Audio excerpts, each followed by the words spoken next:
Hey, hello everyone, and welcome to the Symphony.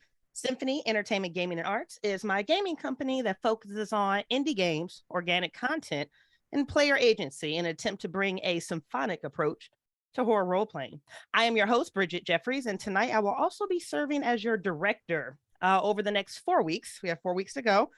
We will be playing the Miskatonic Shoreside Conservatory, which is written by me for Cthulhu Dark. If you're not familiar with Cthulhu Dark, you're about to find out about it. But Cthulhu Dark is a rules light, narrative focused tabletop role playing game published by Graham Walmsley. It is one of my absolute favorite systems for Cthulhu Mythos out there. You can find Cthulhu Dark in print and PDF at Indie Press Revolution. So, for giveaways tonight, I will be giving away another PDF copy of the Miskatonic Shoreside Conservatory. So again, this is going to be a free copy in PDF. Guys, it's coming. Indie Press Revolution actually just accepted it today, so they will be carrying it. I am waiting for the Ingram printer to give me the A-OK. And so far, Drive Through RPG is doing the, hey, you're new here as a publisher. Let me make sure you know what the hell you're doing before we approve you. So maybe this week, fingers crossed. If not, I'll get on my email and start crying to people next week to go ahead and get this launched. So again, I'll be giving away a PDF copy of Miskatonic Shoreside Conservatory. And then Bucho, what are you offering up? So I'm Bucho, and I am offering up copies of my short story collections, one of which is like surrealist dystopian fiction, and this is interactive surrealist traditional fiction. None of it makes sense, but it's a good read. But tonight, I am playing Twee Lee, and I am a painter. Come to campus to learn a little bit about the dreams that I've been having and the art that I've been creating. And at the moment, I have had my noggin rocked pretty solidly from the boat ride across from shore. So that's me. I'm sure everything is going to be fine. It's going to be fine. It's all. Alex, our producer and voice in the sky. If you are enjoying this on YouTube or live right now, you can thank Alex for it because Bridget doesn't know shit about technology. And Alex is Symphony's producer who is literally handling all of this. So, Alex, one, can you tell us how to enter into the giveaway? And then two, introduce yourself and hype your shit too. Awesome. Well, hi everybody. I'm Alex. I am the voice from below or above, whatever your preference is. I don't mind either way. Um, if you want to join our giveaway, go ahead and type into the chat exclamation shoreside, all one word. You should see examples in the chat above. Um, and you have to be a follower of the channel in order to enter in. So just click the little follow button down underneath the video broadcast, and you will be entered in for one of the prizes. As far as me, I am the author of the Titan City Chronicles, a fantasy noir novel series. I am the executive producer over at the Untold Stories Project, another Twitch actual play channel that does a whole bunch of RPGs that don't get the same love that D&D and Pathfinder does. And I'm the co-developer for Mutants and Masterminds at Green Ronin Publishing. So I do lots of fun stuff. You can find me on the internet. I'm easy to find. And then, Alex, just because I'm going to put you out there, you're also the guest of honor at what upcoming con right now? Like, you're literally like the guest of honor there. I am. I'm the industry guest of honor for the Pittsburgh Gaming Expo in October. So if you're in Pittsburgh, you can come play some superhero games with me and listen to me lead a panel for the first time, like some kind of moron. You're going to kick butt. Congratulations, congratulations, congratulations. Let's see here, guys. Oh, last announcement. Symphony Entertainment does have a Patreon. So if you like this content and you would like to help us create more of it, please back us on Patreon. The tiers are fleshed out with everything from behind the scenes content, postcards, AMA, coaching, playable content, and a bunch more list in this copy that I'm not going to read. So you can back us at patreon.com/Symphony Entertainment. So without further ado, let's unveil this cast. You got a quick taste of Bucho already, but I'm going to make him do it again because I just really love Bucho and I love his character. So, cast members, can you please introduce yourselves, tell us where people can find you, some of the things that you do, and then tell us the name, occupation, or this is going to be relative study of your investigator, and a 1 or 2 sentence impression of how they're doing after that ferry ride over. And Bucho, I'm just going to tee you up again because I love you. And I'll just say it again because whatever. I'm Bucho. Tonight I am playing Twee Lee. I'm a painter. I have some ideas about what I want to paint while I'm here. Some things have bubbled up in the few minutes since the boat ride. Where you can find me as an actual person, you can find most of my stuff on Instagram at The Real Pink Manther. That'll take you to pictures of the art that I make, take you to my blog. It'll take you to all my mixes from my DJing for the last 20 years. And you can also find me on the Symphony Entertainment Reddit sub-community, which we've got. So come join us there. Come join us on the Discord. Yeah, that's me. Woo woo, kicking it over to Perry. Hello, all. And yes, this is normal gear for me. Ooh, he looks so good, doesn't he, guys? Ha! Yes, I'm your leather daddy for tonight. Ooh. He I'm Perry. joined that stream in that outfit. We were just like, huh? Sorry. So I'm Perry Clark, licensed marriage and family therapist. Yes, that is the job. And I just want you to know that how I play this character has nothing to do with any clients I have worked with. It is due to my understanding of psychological issues and how they manifest. I played Jamal Harris, your saxophonist, who, in the process of our ferry ride, in honoring his family as well as his tradition, seemed to have set us off on our first bit of weirdness. And so he's now gotten to the shoreline and is trying to figure out what his footing is and where he's going to be, because this is a much bigger and very different place than where he's been living. Ooh, oh, I love it. I love it. I love it. Chris, take us away, baby. I will take you away. Yes, the innuendos all night. Brace yourself, guys. Yeah, my name is Chris. I make my living by posting unmentionable things to the internet, and I live in the Bay Area of California, where we, practice things that would singe the hair off of your average Republican's brain. I'm not that much on social media these days, but you can find me on Twitter at Zopher Hall, XOPHER, and in the Bay Area, you can come join me and my friends as we do LED saber choreography. They're so cool. Lux Saber Core.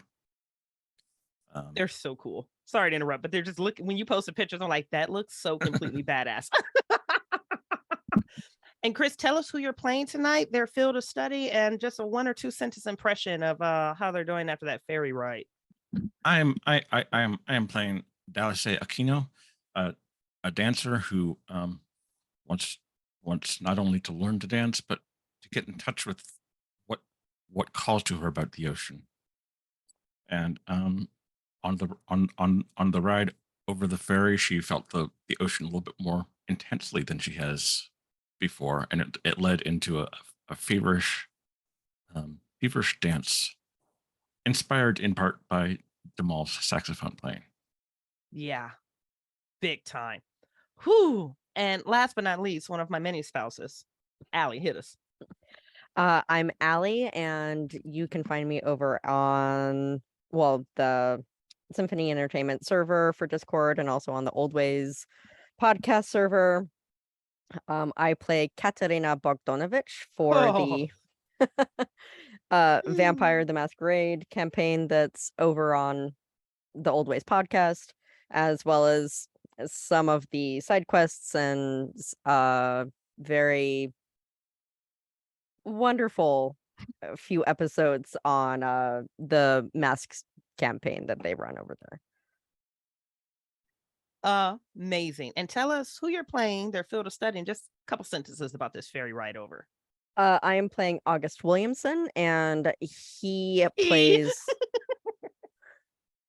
the violin. And whatever happened on this boat, it was such a profound and intense and an emotional experience. He has been rendered completely speechless and has rushed off the boat in order to get away from whatever this initial feeling is. Bravo. Okay, family, let's get to it. So the audience knows, as a reminder to the cast, I have reviewed content warnings with the cast and crew. They understand that the X card is in play. X's can be sent via private message in Zoom. No judgment passed, no questions asked. So last week, your investigators were introduced to the viewers and to each other for the first time. You were briefly accosted on the Bristol Terminal Ferry by a reporter from Rhode Island 10 TV and the Sharkist Maricel Priest from Elevated Arts. Some of you cowed, some of you engaged, some performed poorly. And one of you smacked Maricel's phone out of her hand and kicked it into the ocean. Yes, we're all looking at you, Bucho. And Alex, the producer in the background, doing the power bump fist. That's amazing. The 30-minute ferry ride was, well, as the cast has already said, it was something. As the four of you meandered about and made introductions, Jamal began playing his saxophone poorly. He pushed the role and his insight, and something beautiful and broken came from his music. Dallas began to dance, and while she was dancing, she was intertwined with something that she couldn't see or touch, but could feel. And it left residue on her neck, her breast, and her thighs. Twee took charcoal to canvas, and in her hysteria, when the charcoal was gone, she started using her own blood, her own flesh, and her own bone as medium. August began to play his violin from a seated position on the deck, and his reality began to shift and spin, and it eventually shattered.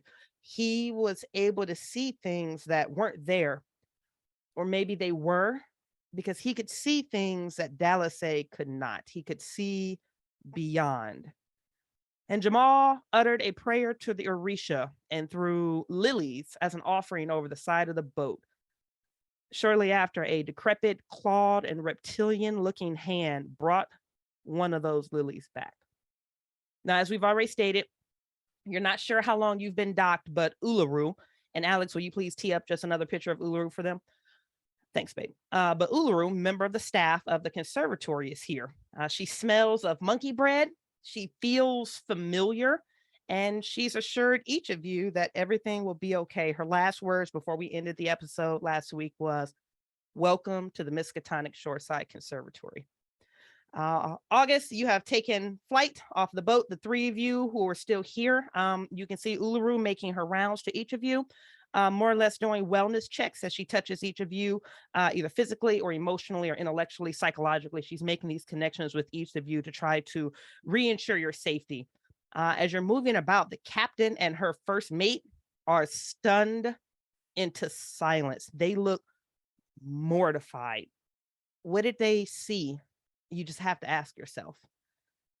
And the four sensations keep running through each of your minds, especially you, August, as you're trying to run away from this. And it's saltwater, rock, kale, thunderstorms. Saltwater, rock, kale, thunderstorms. You mean kelp? Kelp. Haha, kelp. Saltwater, rock, kelp, thunderstorms. Twee, I'm just going to throw the camera onto you as August has brushed past you.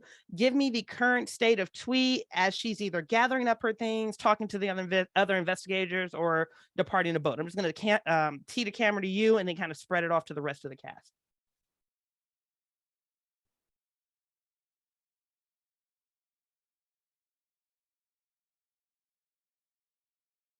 I am off center. Okay. Like I'm normally very in control of myself and my actions, and I feel like my whole soul is jittery after the boat. Like things have been jarred loose, and I can't stop staring down at my hand, which I've rubbed the skin off of while I was creating the piece. I'm on the shore. I smell the lake, the water, and I'm trying to breathe and calm down. I'm trying to find that calm center again. Okay. Dallas, how are you holding up right now? I am sort of like trembling now, like in the way that you would when you are sort of like coming down from a massive adrenaline high. Inside of me, it's sort of feels like you know, when if you were standing on shore Mm-hmm. when a tsunami hits, first all the water rushes out, and then it comes in and crashes down. And I am now at that point where like the wave has crashed and splashed on on on the shore, broken up on the rocks and the sand, and there is sort of like this feeling of shattered exhilaration. Okay. Okay. Jamal, how are you holding up right now? Oh, you're muted, baby. I Sorry. appreciate the mute button though. Sorry about that. Probably working on about the second bottle of water, gulping it down after Yeah. playing the sax for that long and trying to get the breath back. But he's feeling very elated, very alight for all intents and purposes. He's had ancestral connection, which Mm-hmm. is delight. He's had spiritual connection that the Orishas essentially responded to him. And this performance was one of those moments which seems to come and go, but also a bit of concern because he knew how badly he sounded at the dock and also how badly he started out. So what else is going to be coming? So there's a certain trepidation there mixed with that elation. Okay. Okay. Great descriptions across the board. August, you are able to run down the ramp to the ferry onto this boardwalk. You're able to take off off of the boardwalk, and it's lined with like the deep green, dark purple balloons, the colors of the Miskatonic Shoreside Conservatory. It has welcome students there, and all of that just seems like a festive blur. As you're running down the pier. And when you get to the very end, there is a beachy clearing. You can only see one road that leads into just like this dense forested area. There's a house sitting here. It's like your standard lakefront cabin property with a long porch and a swing. Doesn't look like anybody is home, but you can smell fresh food coming, like the scent of it coming off. And at the end of the boardwalk here, at the end of this area, there are two white Range Rovers that are parked. They have their trunks open and the back doors are open. Standing beside one with his arms menacingly crossed across his chest is the most vile, unfriendly, toxic man that you could just possibly imagine from a sheer body language standpoint. He's an older white gentleman. He's wearing jeans, a very tight fitting button down shirt. He's very, very fit. But he just has this scowl and this grimace as he's looking at you run down with his arms across his chest. And then hanging out of the passenger side of your best friend's right. Sorry, I couldn't help it. Hanging out. I hate all of you for entertaining me for that one too. Hanging out of the driver's window. The second Range Rover is a very petite Caribbean woman that has her dreads pulled back and her eyes are really big, and everything about this person's demeanor is just bemused, entertained, and energetic. And both of them are watching you as you run down this boardwalk. So I'm just going to stop in front of one of the SUVs and kind of just motion to the door, like, can I get in? Okay. The older white gentleman gives you nothing. The Caribbean woman looks to you and goes, "Bomba Claude, you all right?" And I shake my head because I'm not okay. Nothing about whatever just happened on that boat was okay. Okay. Hold on there, honey. The orientation leader, Rue, she'll be back for you soon. Just stay there, honey. I'm not gonna move. Stay in spot. Rue, back on the boat. One thing I'm gonna give you guys without so much as a human or an occupation die to even see it. You guys recognize on the inside of her right wrist, she has a Project Semicolon tattoo. And then she has it accented with like the butterfly wing that comes on the other side. And that's just something that you notice about this overly friendly monkey bread smelling woman. And she's very slowly gathering the three of you up and saying, "Come on, we need to go." Twee's gonna follow, but again, like I think she's still stunned a little bit, and she's trying to like she's normally one of those people that doesn't allow her emotions to really take hold externally. Yeah. but they're winning right now, and so she's trying to put that facade back up. Okay. So I think she'll just kind of go like willingly, but like really not. She's whatever at this point. Like she doesn't like submitting, but she's gonna. Okay. Oh, that's a brutal statement. Jamal and Dallas, she's looking and she's like, "Come on, we need to go." Jamal will grab another bottle of water and just head out. Okay. Yeah, I follow her, but I'm sort of like barely paying attention to her. Most of my attention is focused inside my brain, trying to remember what it was I did. How I made the movements. Yeah. It's an intoxicating moment to try to go back in time and remember like glimpses of what you experienced, but it's also a very terrifying moment to do that as well. As the four of you are moving down the boardwalk, and you can see what I've already described to August, Rue pulls out a handheld, like one of the push walkie-talkies, and she hops onto it and she says, "Hey, yeah, no, it's me. I need Princess at cabin C within, I don't know, maybe 15 minutes. Can you ping Zach too? We'll probably need the dog." And then she continues in a language that the three of you have never heard. It's gluttural and weird and stringy, but musical simultaneously. It's a language you've never heard before. You can't even place like the origins of the alphabet on it. You're just like, that was weird. And then she just gives all three of you a very patient face as you guys kind of all reunite on the pier. This quick interaction happens between the three NPCs, where basically the Caribbean woman goes, "Cheese on bread, Rue up," and Rue shakes her head really patiently. "Don't ask. I need all of you to get in Anna's car here," and she's pointing at the Caribbean woman. "I'm going to get you guys back to your cabin." The older white gentleman goes, "I don't know about that roof," very deliberately, despicably mocking her name. "I don't know about that roof. Camp director wants them in two separate vehicles. Camp director wants them over at the welcome cabin. Can't just go changing the rules last minute like that, roof."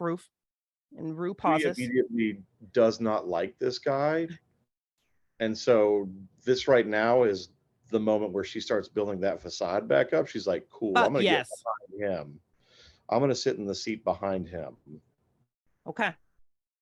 So you're hopping in And his she'll vehicle. she'll just give him the fucking eyes as she goes around the vehicle and gets in. Okay. Yeah. You go around the vehicle. You're hopping in the back seat directly behind where he would be seated. Yeah. Rue looks to you for a moment. She looks at the other three of you, and she looks directly back to this gentleman, and she says very coolly, "Know your place, Vincent. I would hate to have to embarrass you in front of company." And there's this just moment that passes between them. And she says, "I need you to stay here. The captain and the first mate are a little upset. I'm going to send somebody more competent than you to come and help them. So I need you to stay. I'll deal with Hannah." And you can just feel just the tension boiling over. Anna, the name of the Caribbean woman, like her eyes get real big, and she like, and she slides out of the vehicle and she starts loading your guys' things up in the truck. There's a standoff moment. You hear, "Yeah, Vincent." Yeah, Vincent, what she said. That face cuts over towards you and just glares at you. Go ahead, Dallas. Say sorry. Yeah, I'm just saying this whole exchange and all of the mix of energy is sort of like bringing me out of my my reverie, and I'm starting to sort of like pay a little bit more attention to the world around me. Yeah. And that last comment from Twee, first kind of like shocks me because but I also like have to giggle a little bit at it. I suppressed giggle. A little suppressed giggle, like you and Anna are exactly the same because she thought that shit was hysterical too. Anna, as a matter of fact, comes over inside of that door with you, Twee, and she leans over, and you can just getting this scent of like fresh soap and sandalwood that's coming off of her. And she goes, "Darling, you need to get into the other truck. Okay, You heard Mama Roo. that's fine. I'll And get the truck. as you No get out, problem. she kind of throws a hand out to you to kind of give you like the very low high five. Like it's real slick, like it's off to the side. It's subtle. Yeah, very sly. It's subtle. Yeah. And then All right, Rue we looks over pick to it. you, Jamal, August, and Dallas. She says, "Okay, shall we?" Yep, I'll jump into the back seat. Standard Range Rover, oversized. And sorry, go ahead. Sorry, I cut you off. Sorry, baby. Oh, no, just gonna slide in. The mute has not worn off yet. Okay. August still doesn't have a whole lot to say right now. I'm just curious, your seated positions. If Anna is driving, who, if anybody, is in the front driver's seat? I mean, I'll probably, Oh, I yeah, see. either myself or August. Okay. I'm going to throw August up there because it's convenient for me. Yeah. Okay. And that will leave Dallas, Jamal, and Tui in the back seat. I'm just curious who's in the middle. Not bitch. I'm in the passenger side, so I'm towards the right window. I'll Okay. take the So middle. we're both cuddling up with Leather Daddy today. You know it. Leather Daddy is in Just the middle. 3 bears in the back of a Range Rover. You know what I'm saying? It's just right. Hashtag Leather Daddy. Okay, so I love you guys for that. Perry, you're amazing. Okay, so the vehicle is full at this point. Rue comes over, says something to Anna in that same weird language. Anna responds, and she sticks her head in the window right next to you, August. And it's just one of those things you're just hit with monkey bread all over again. And she looks over you into the back seat, and she says, "Everything's gonna be fine. Everything is okay. I'm gonna meet you at your cabin. I'll be 2 minutes behind you, I promise, okay?"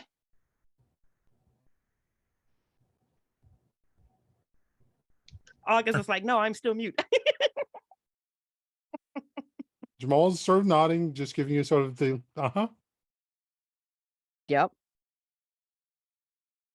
There's that awkward undercurrent in the response that you just gave her. I could feel it through the Zoom recording. I'm sure those watching can feel that too. So she definitely picked up on it. So she's going to put both of her hands on the inside of the windshield, and she's going to say it again. Everything's going to be okay. All right? I promise. Okay. She looks relieved that somebody gave her something more than. Yeah, I smile and give sort of a weak thank you. yeah, I'm smiling and putting the headphones back on.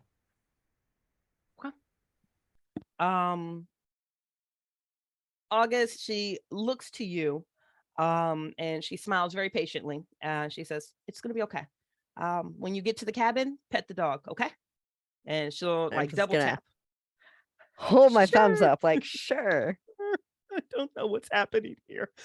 She double taps on the Range Rover, and it takes off as you guys are listening to like an island version cover of No Woman, No Cry. The trip to the Miskatonic Shoreside Conservatory is only about 15 minutes. And honestly, that's not as a crow flies. It's a windy dirt gravel road that's going through the woods. You see a couple houses every once in a while, but there's really not a lot of activity. And eventually, you guys are going to come onto the campus. But just before you do, the No Woman, No Cry music kind of automatically dials down in the car. And who's up front again? That's August. August, you don't have to worry about this, but the 3 people in the back, Dallas, Jamal, and Twee, congrats, seating matters. Those flip screens with the monitors come down where you guys can kind of, watch some type of video footage. And what you're seeing is a very well made but cheesy collage that's like promoting the Miskatonic Shoreside Conservatory. So they got a drone out to do like the sky view photos of the campus. You see all type of cute things like students in donuts in the water, or students having a bonfire, or this really gorgeous stone amphitheater where it looks like a violinist is performing a solo trip. And one thing, let's pick on Jamal. Jamal, one thing you notice as things are like images are going by, there's this dog that keeps reoccurring again and again, this really gorgeous golden retriever dog. And you see people playing with the dog or like all booed up and hugging the dog. And it looks like the dog's name is Riley. Just really cute dog. Seems to be like that's a big part. You don't know if it's a mascot or what it is, but seems like it's a big part of the campus. But you notice a handful of very particular photos where if you could imagine August, him being aged up by about 25 years and a female, that's what you're seeing hugging onto this dog. It's undeniably, you don't have to make a roll, it's definitely August's mother 20 years ago while she was at the conservatory hugging on this dog. So you see lots of those images and things of that nature. August, you don't see these, but I do have a question for you. You've always wanted a dog. That's something you begged your mother for year after year, birthday after birthday, holiday after holiday. You always wanted a dog. And she always told you no. The last time you brought up getting a dog, something really bad happened. What happened? Walk us through that moment, that conversation, that experience. So she took away my violin. Because you asked for the dog, she took away your violin? Yeah. I was 13. Basically, her opinion was, and she basically, if I wanted the responsibility of having a dog, I didn't need the responsibility of playing the violin. Holy shit. Okay. How long did she keep it for? Oh, until I made the decision not to get the dog. It was about 3 weeks. That's pretty cold-blooded. Okay. Ouch. That's actually pretty cold-blooded. Well, at least you don't have to see these images. The rest of us are just curious about that one. Ooh. As the camera continues to pan around, it opens up into this gorgeous campus green. And in the center of the green, there's a statue, and it's a massive statue. It's one of those water-producing statues where it's like multi-tiered, and water is coming out of creatures' mouths, and there's like the surrounding basin around it. And as the camera passes by this fountain, Twee, you feel as if the base of your spine just dropped into a bucket of ice water, because you've actually drawn this exact statue before, despite never seeing it before. And the name of the piece you did was called The Drowned. Please tell us about that piece. So The Drowned was a very angular piece. I decided to get up close to some of the angles of it. Mm-hmm. And rather than get like a large version of it, get like a very microscopic view of it instead. And so you get the texture of the stone, you get some of the carve of the shape, and then you get some of the water kind of going over the curve. Like it's all shadow, it's like a bluish green, a lot of dark black added in. Okay. Yeah.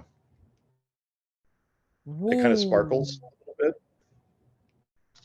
The painting does. It has a shimmer or a glaze or a sparkle to it. Yeah, there's a sparkly blue spray paint that I would have used to cover the water part of it to give it kind of an extra oomph. Okay. So you're looking at this fountain that you've never seen before, but that you've drawn in this magnificent piece that you called The Drowned. And it's like one of those things, you know, where the picture goes floating by. Just as the picture is going off screen, one of the faces of this statue, it has two heads to it, two bodies, they're facing in opposite directions. One of the heads very abruptly turns and screen to stare at you, and it's looking dead at you as this image continues to float off screen. I need an insight check from you, please. And Alex, if you are back, can you tee up the water fountain handout, please? Oh boy, that's going to be a 6.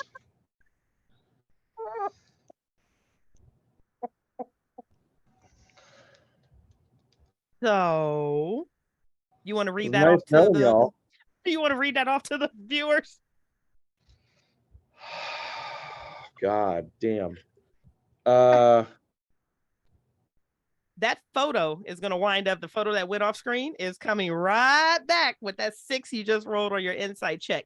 What is happening inside of the Range Rover monitor right now? You've got narrative because you're about to take 2 insight loss here. I think what's going to happen is I'm going to see the water coming out of one of the holes, and I'm going to end up getting microscopic, and it's going to be like I'm inside the hole, just like a bullet going through the black, and I can feel the water, but like I'm going so fast that the water is starting to hurt, and so it feels like it is taking out chunks of my skin as I'm flying through the hole. Oh no. Okay.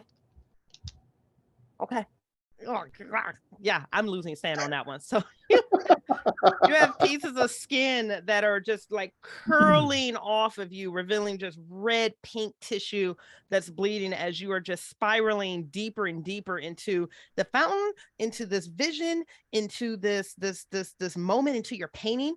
And the second head doesn't turn to face you, but it just tilts ever so slightly where that right eye catches you. And it says something in a gurgling, bubbly voice in a language that you don't speak, but you suddenly understand. And it says, "Welcome home." You're going to go ahead and enjoy that -2 sand loss. I really appreciate that. Or insight loss. So I'm at a 0 with insight. Is that right? No, now? You're going up. Once you hit 6, you're out the game. Oh, okay. So I'm at 4 now. So you're you in August. It's going to be a quick campaign, guys. Boy. Okay. Okay.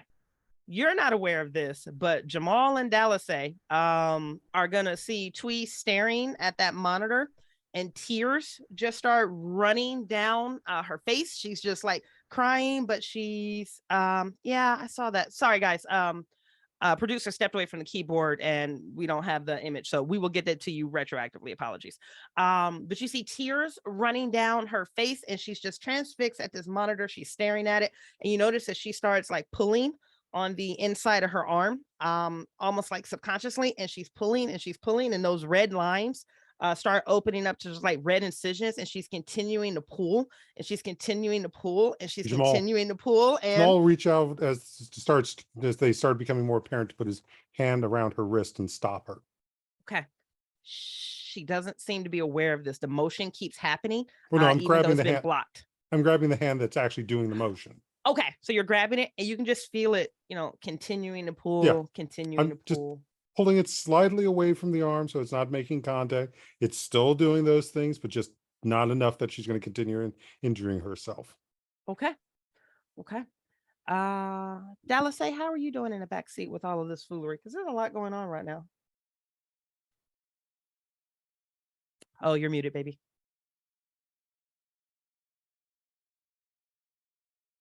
Okay, I'm just looking at this thing, and at first I'm sort of like struck dumb, and I can't say anything, but it also sort of like gives me this horrible nauseous fear in the pit of my stomach, not just I feel a sort of like sisterly empathy for her, and sort of like try to reach out and speak very softly and say, it's okay, we're here, stop here, look over at me. Twee, you're still spiraling through that tunnel, but Dallasay, with a gesture like that, I will give you that you hear a thunderclap, and you recognize the scent of thunderstorms somewhere. Even though this is a clear, beautiful, sunny, cloudless day, you recognize that sensation. You can feel it, and then suddenly, August in the front seat, Jamal, you guys also catch that scent of thunderstorm and that smell of kelp and rock is coming back, and it's not so much as a tug as much as just intuitively you guys know something is very, very wrong with Twee. I will tighten my grip a bit more, still not making the contact, and I'll just slowly just start humming a note. Not the lullaby, but just a note.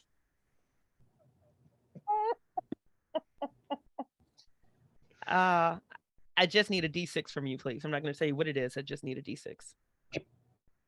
Shut up, Bucho. Your facial expressions and reactions make my life happy.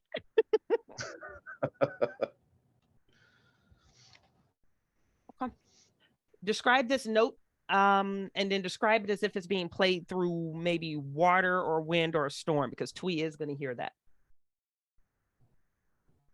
It starts off trying to go for much more of a bass hum to it, trying to keep it consistent, almost like the classic and but more sustained, with a very little variant, but just trying to push for that low bass vibe to try and connect more with the sternum, which she'll feel through my hand into her arm. Twee, go ahead and give me narrative on what this looks like, because you can hear his voice, you can hear that humming, you can hear something calling you back. So is there only one crack of thunder, or are there multiple in succession? Let's do multiple in succession, because that sounds sexier. Okay, so I think with every crack of the thunder, she kind of comes to more and more, like she comes more to the surface. Okay. And then she like realizes that Jamal's hands are on her wrists and that she's like doing something weird. But she'll play it off. I think she'll grab him away from him and be like, "Motherfucker, what are you doing?" But then she'll also know that like she was probably doing something weird. So then the embarrassment would come, and so she kind of scoot over as much as she could and just stare out the window and like invisible force field the entire rest of the Range Rover. So so Jamal will offer the other bottle of water, which he hasn't opened yet. That's right, because he pulled a third one with him. I just offer that one out to him.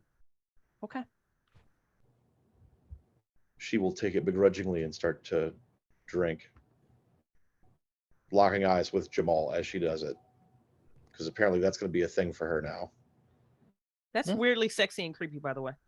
And Yeah. it's just, and you'll see, and Jamal will just have this look of concern for her, but just note it's like, I'm going to respect your space, but we're here for you. Sorry, that's pretty fucking weird. Thank you. And then she'll go back to being awkward against the window. And I'll shoot look over. I'll shoot a look over to Dallas, and it's like, it's been a day. I just want to like reach out my hand to Twee, and meet her eyes to sort of like give her a try to give her hand a squeeze, a comforting touch, and let her know that I'm there just by making eye contact. Okay. She's gonna pull her hand back and go, "Thank you, but no." Like no touching. Good looking out, but no thanks. Appreciated. I think I'll be okay. But thank you. Truly. Okay. Then she'll go back to staring out the window.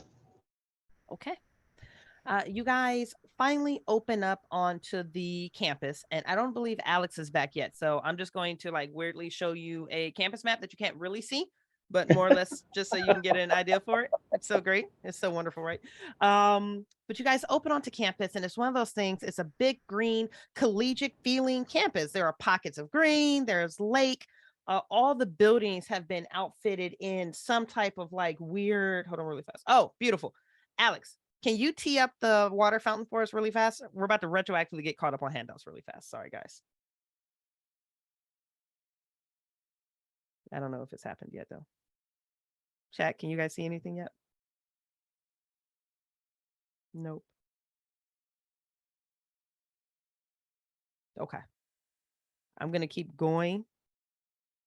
But Alex, if you could tee up the water fountain, that'd be amazing. So you guys come on the campus, and like I said, it's very standard collegiate campus. All the buildings, even if they're multi-story, have that wood feel. So they're either pine or oak, but everything is very Art Deco. It's not high end from a obnoxious standpoint, but from like an artistic, tasteful point. It just feels like everything on this campus is very, very intentional. The north side of the campus is all of the ocean. There's a beautiful pier that you're going to be driving past, along with like a beachfront area. You can see like the water closet where it has like probably your donuts and your water supplies and things of that nature, or your water sport things. And then there's a long row of cabins that all face the water. And the Range Rover pulls up and it goes up to the third cabin. It's shaped like a big C. Anna is going to wind up getting out of the Range Rover, and she isn't going to say anything to you guys. During that whole episode, she had nothing to say to you guys. She was watching in the rearview mirror. She was looking over her shoulder. She had not a goddamn thing to contribute verbally to anything that was happening. She is going to get out of the vehicle, and she's going to like, well, there we go. And she's going to get out, and she's going to start unloading herself. And she says, if you want to follow me, your cabin is right here. Oh, beautiful. So you guys can see the map now. So the cabins are on number 10 for you guys. Alex, can you please tee up the fountain too? Good looking out. Thank you. As that handout is being teed out, you guys are going to be able to get escorted to the student cabins. This is a row of cabins strategically faces the water. There's some stuff you can't hear about. All of these cabins have individual rooms and suites, and they're all luxury style. So you each either have a patio or a balcony. By the way, there is the water fountain that you guys were finally able to see. Each of the rooms have a private balcony or a porch. They all have a hot tub. They are immaculate. They are clean, and they're all designed differently. The way this is set up, you guys all have your own private rooms and your own private bathrooms, and then like your shared space. So it feels very apartment style. So they're not really worried about like gender combining or anything of that nature. And Dibs you on start ocean view. and ocean view. All of them have an ocean view. You got to appreciate that. You can hear it, you can smell it, you can feel it. So yeah, you guys are able to start all getting unloaded and head into your individual cabins. So we're all in the same cabin or in different cabins? You're all in the same cabin, but like imagine this is like a cabin that has like 12 individual rooms in it.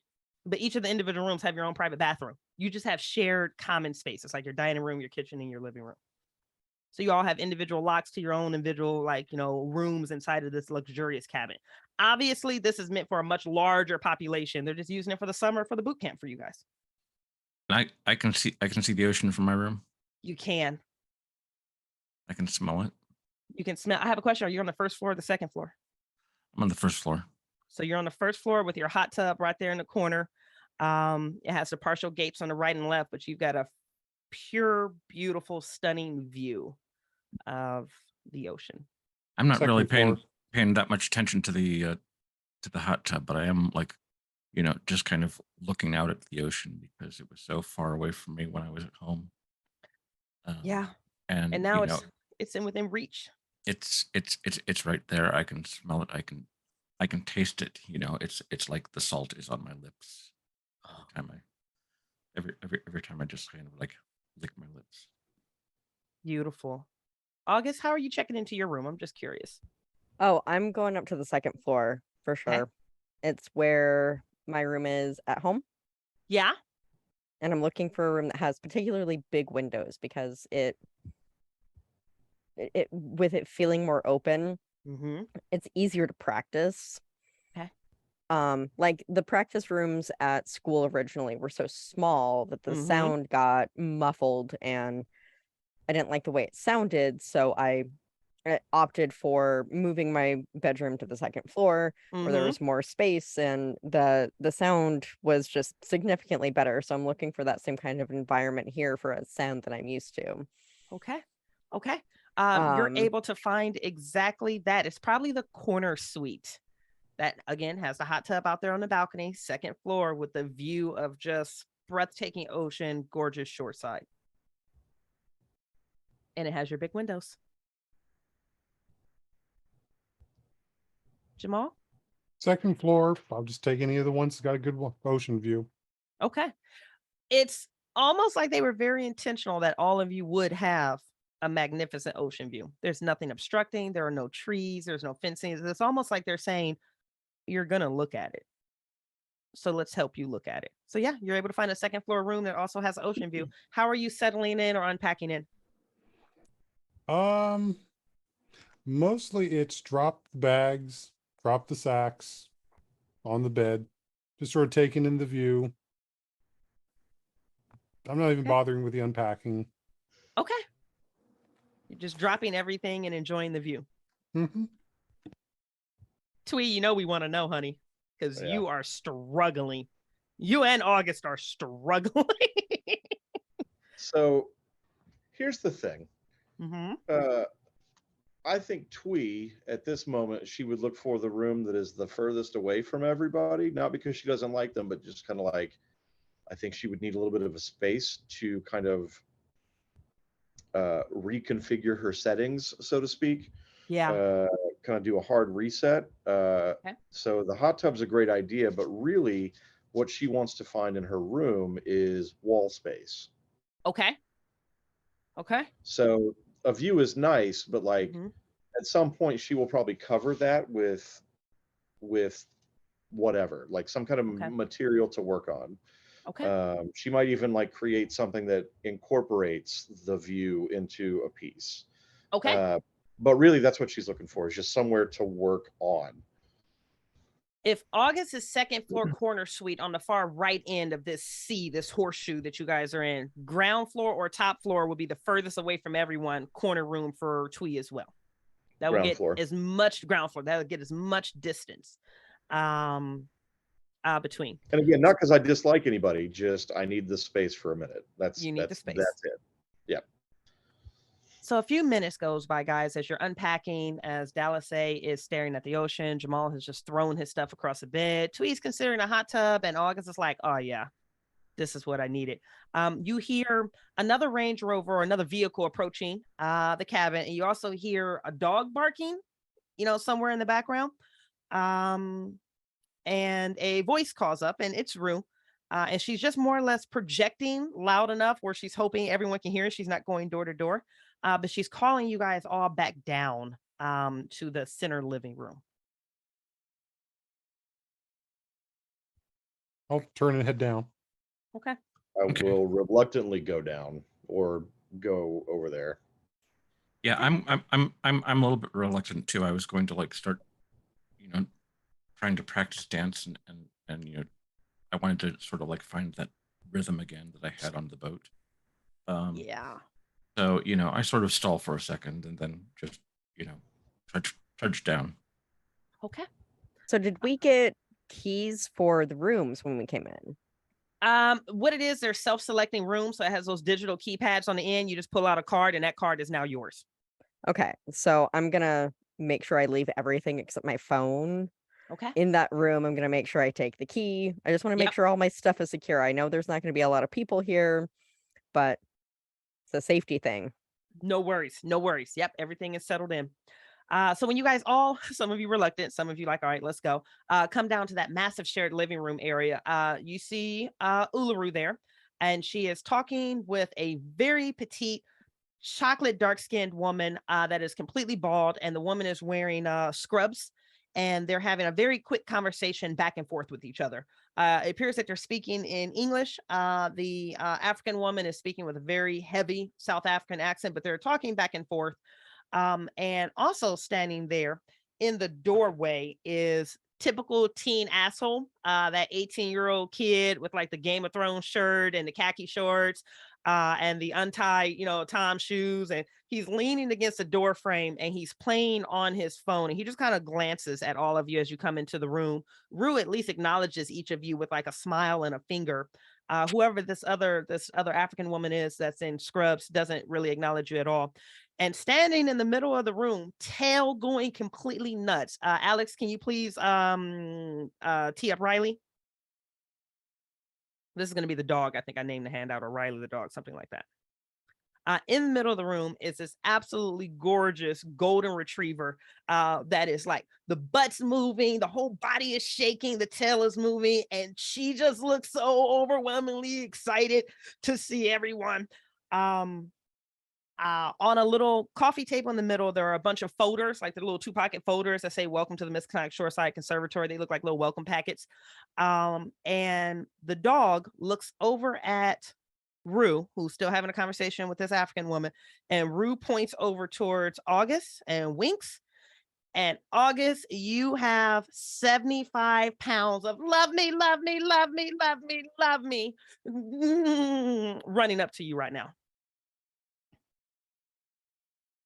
Oh shit. Of course I'm muted. You're okay. You're okay. Love me, love me, love me, love me, love me. And of course I'm going down to my knees. Yeah. It's the most relaxed I've been so far because I never got to have a dog. And this is a dog desperate for all of the attention it can get, and I'm desperate to give it all of the love that I have. Lovely, lovely, lovely. The dog is licking on your face and on your ears, and the tongue is going on your ears, and its nose butting you, and its butt is moving so fast that like those little poofs of blonde hair started coming off of it. It has a thick collar on that has not letters but symbols on it, runes. It's weird, but it's cute. They're like really adorable little runes that trace this dog's collar. But as you're loving on the dog and you're loving on it and it's loving on you, I need an insight check. Yeah, sorry. Everything's fine. Nothing's the matter. Nothing's the matter. All right, I rolled a 3. What's your current insight right now? A 5? 3. Oh, okay. August, give me a brief description of what this looks like as your insight rolls back by 1 from interacting with this dog. Your insight goes down to 2. Animal assisted therapy is a real thing, damn it. Give me what this looks like between you and this dog, this moment. But when you describe it, you are hearing water, ocean waves crashing somewhere in the background. And you think it's just, outside of your cabin. And then you quickly realize, like, God damn it, is it coming from the dog? There you go.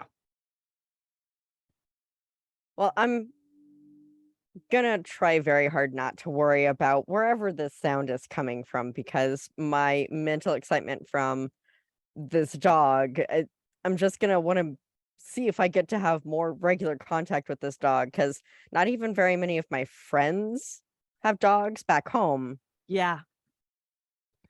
And that's all I'm going to focus on. So like my hands are like on the face and scratching behind the ears and, giving as many essentially kisses on the side of the face as I'm getting from the dog. And you're getting jowl and tongue and yeah. So the excitement is basically equal that the dog is giving to me. Okay. You guys are suspended in your own little water-filled world right there as your insight rolls back to 2. Twee, this doesn't take you long to notice it, but after Rue points the dog over towards August, she kind of like throws her nose up to you, and this woman in scrubs blinks and she turns over her shoulder and she nods and she comes up to you, and she has a very quiet but a very fierce demeanor about her, and she says, "You are Twee, yes?" I am.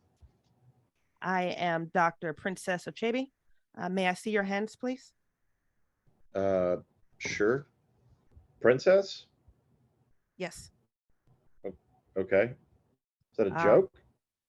And she looks to you and she doesn't say a word, but you can tell by the heat that's coming off her, that is not a joke. That's her name.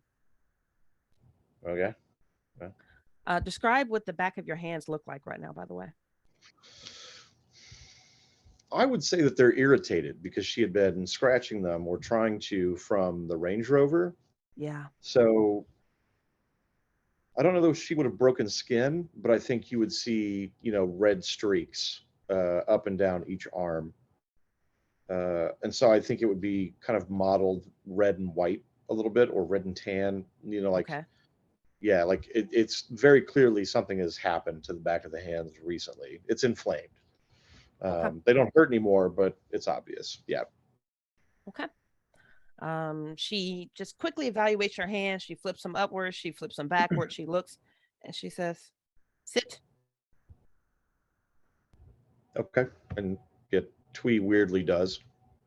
I can imagine that awkward sit with like the sundress and the combat boots.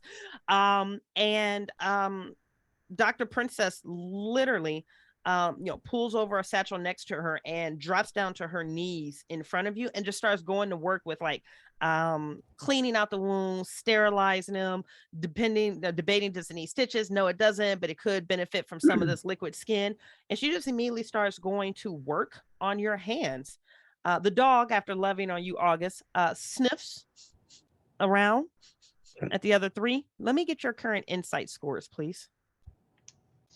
I'm a solid 4. Yeah, you are. I think I'm at 2. Okay. I'm also at 2. You're at 2 now. Chris, we can't hear you, baby. Yeah, I don't think that I've lost any insight. Good for you. Dallas is going to survive the campaign.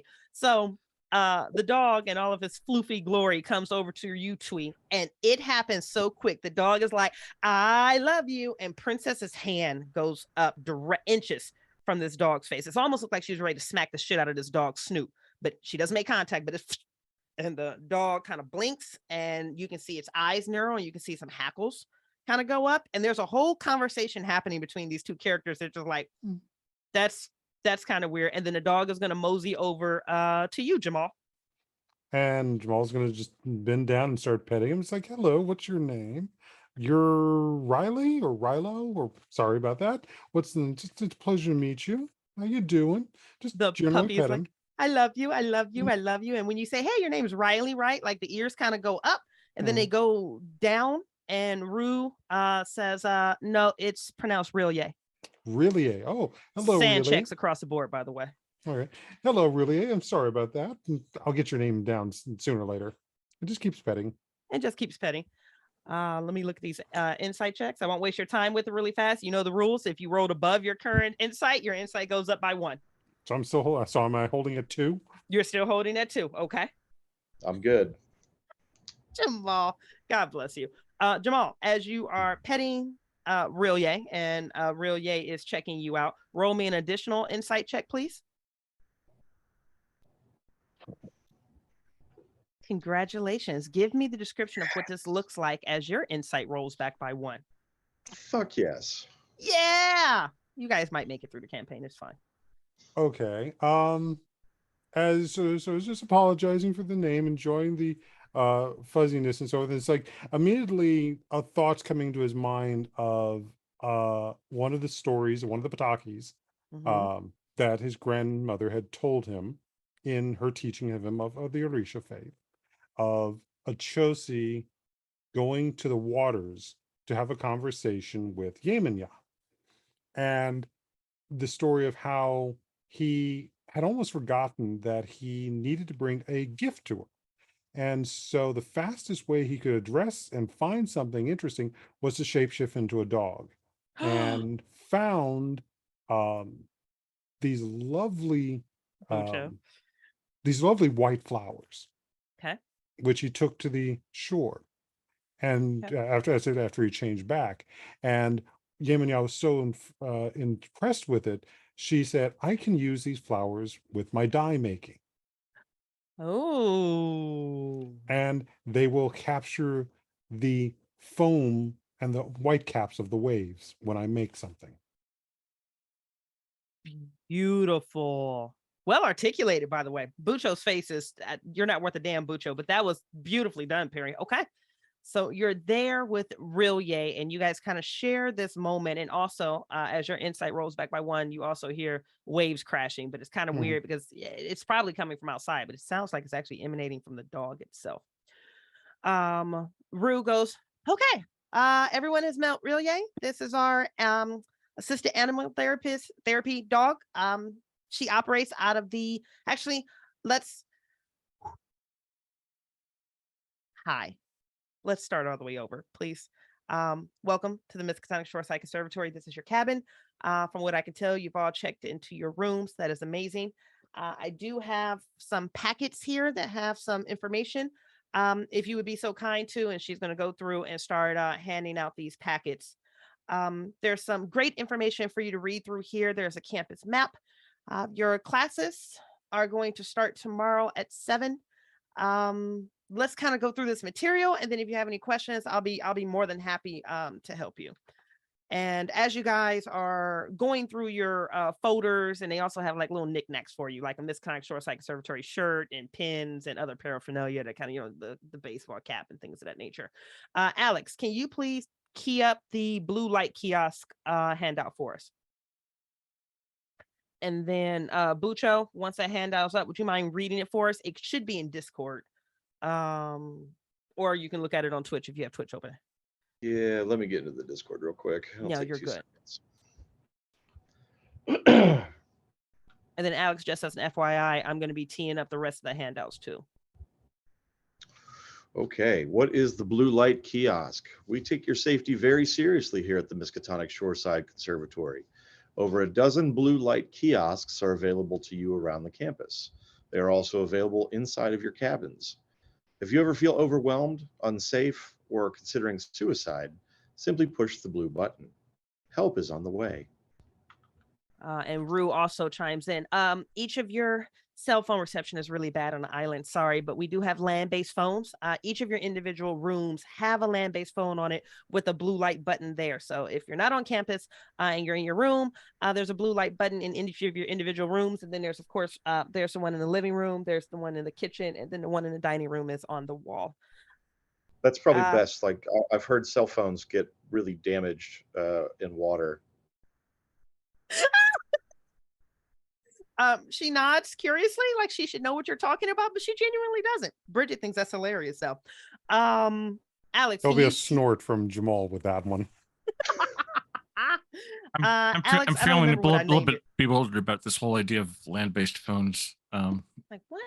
You know, and I'm like, what do you mean our cell phones won't work here? I mean, what are we supposed to use?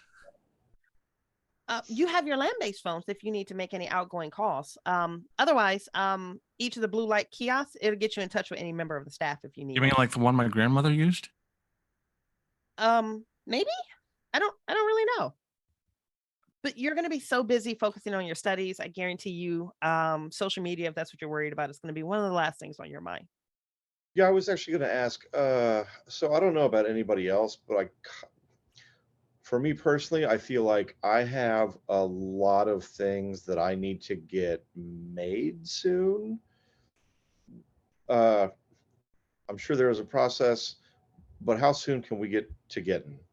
Like, I need to start creating ASAP, all night if I have to.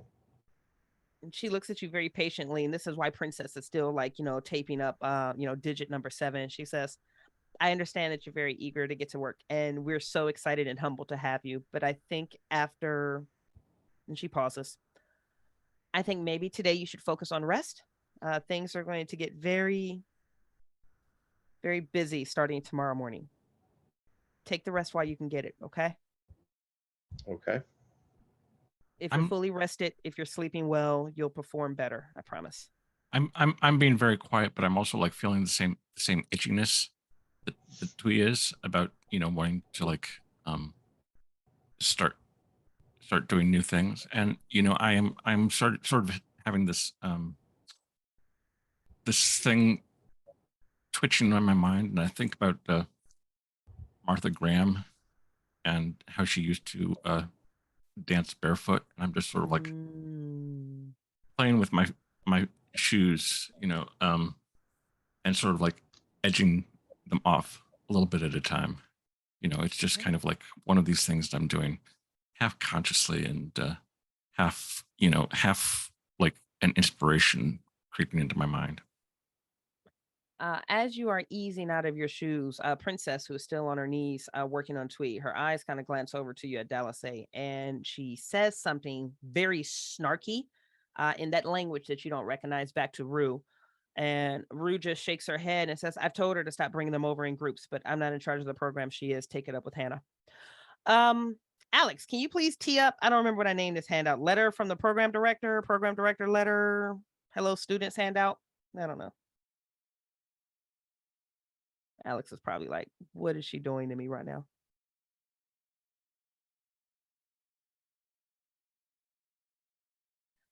Oh, I'm just gonna read it then. Can you tee up Real Yay support to you then in the meantime? Another handout says, this is what it looks like. Yep, that'll be perfect. Tee up that one. This is another handout that you guys will have. It says, hello, students. Welcome to the Miskatonic Shoreside Conservatory. This is a place where everyone believes that students can and will perform quam vestri somnia. We are humbled to welcome you to our program. We have such high hopes for you all. Welcome home. And this is signed by Hannah Downs, program director. Allie, you said you were good with readings. Can you go ahead and read the Real Yay supports you handout? Yes. Real Yay supports you. As you make your way around campus, you'll undoubtedly run into a campus favorite of ours, Real Yay. Real Yay is an animal-assisted therapy dog. She's been with the program for over 3 years. We understand that campus life may be challenging, but Real Yay can help make your transition a lot easier. She'll make her rounds, but if you ever need a furry visit or even an overnight companion, you can check Real Yay out at the health center. I just, every time you say the name, it makes me smile. I fucking love you so much, Allie.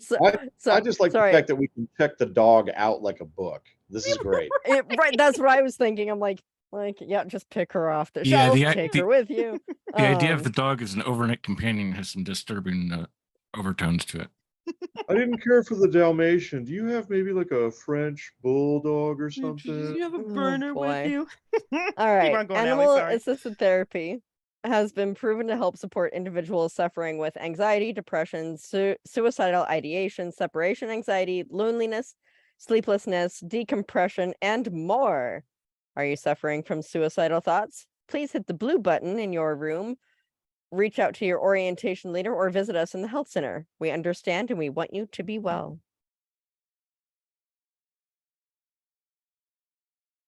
And about that time, Twee, Princess has finished up with your hands.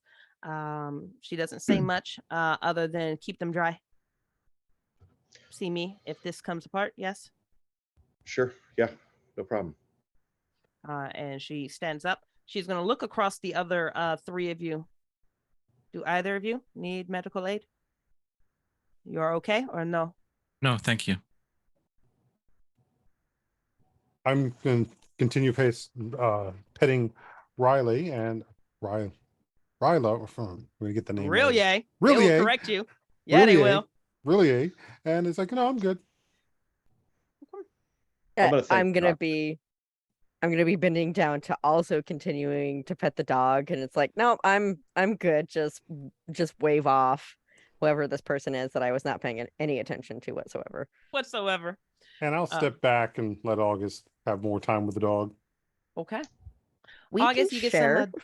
We can share the dog. Real Yay gets around. It's okay. We can share.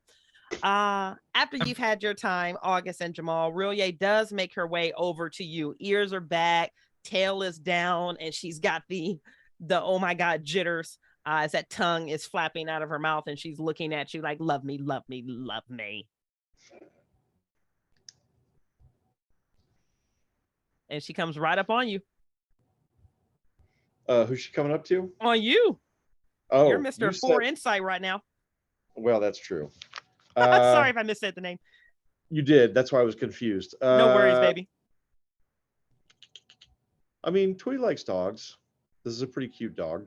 It's a cute dog. So she'll reach down with both of her bandaged hands and just kind of awkwardly like pet the dog. Like, yeah, this is weird, but okay. You know. Awkward petting. She doesn't give a damn, like most golden retrievers. I'm being touched. Someone made eye contact with me. I need an insight check, please. Okay. Come on. No, this is Come good. on. This is good. This is good. What So, ass? This is good. Okay, so Twee got a 6 on this one. Congratulations. For the viewers who are watching this, I stole this idea from Scott Dorward's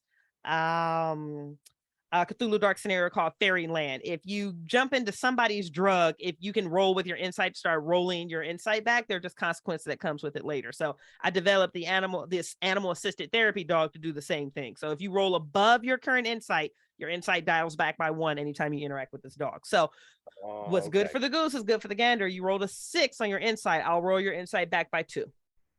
This is like the skill enhancement or the skill improvement in Cthulhu. In a weird way, yeah. A little bit. Like you want to roll over it in order to get the benefit. To go back down on it, correct. Yep. Give me a quick narrative on your moment with the dog that took away 2 insight. You worked hard for those insight too. She'll feel so her hands will throb, but it's no longer from the pain, it's from the wrappings. Okay. There's a little bit of a cooling balm that's been put on underneath, I think, to help a neosporin type kind of layer underneath the bandages. And I think she is slowly, like if she is a block of ice, she is slowly melting and warming up.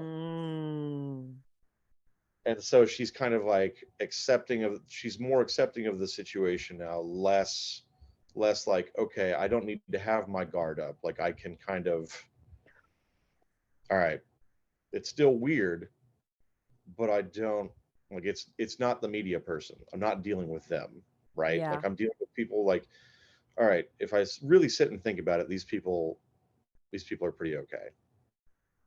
Except for the douchebag in the Range Rover earlier. Yeah, fuck him. But other than him, like we didn't like him anyways. Fuck him. So yeah, I think she is slowly kind of blooming into the moment. Like she is okay now. Like she's latching onto the program, so to speak. Okay. You're awkwardly petting the dog. Rillier is awkwardly receiving the affection. Your sanity rolls back, and the moment you have that, okay, maybe I'm okay. Maybe I'm safe. This isn't as bad as there's a whistle from the gentleman at the door that's playing on his phone, which we've already established doesn't have reception. So what he's doing, God knows. But there's a quick whistle. Rilier's ears go up and the head perks, and just very abruptly, like bam, on command, she skitters away from you. She turns, she runs, and she runs right out the door. The gentleman looks over all 4 of you, completely indifferent. He looks at Princess, gives her a nod. He looks at Rue, kind of gives her and he leaves as the door shuts with the dog. Princess, Dr. Princess, is looking at the 4 of you. She says something under her breath about stop terrorizing your flock to Rue, and Rue just dismisses it. And she says, if you need further services, I am in the medical center. I'm sure you have a map. It will not be hard to find. Welcome to the Conservatory. Okay. Woo! Okay. Are we feeling a little bit better? Yeah? Okay. It is about 6:30 now. Which you guys would go like 6:30. Like we left this morning. How long were we at the what? So it's about 6:30 now. There's no way to explain how time moved that fast. Like you guys thought it was maybe noon, maybe 1 p.m. She says, I would recommend, if you're hungry, to go to the cafeteria and get something to eat. It's open 24/7, so it's not like you have to worry about food not being served or being ready. And then I would get some rest because classes are going to start first thing in the morning. Do you guys have any other questions before I leave? If you do need me, if you hit the blue button, you can just say you need to speak to Rue, and it'll page you either to my room or to my radio here. Please don't forget my request. She looks at you and gives you a blank face because Bridget forgot to.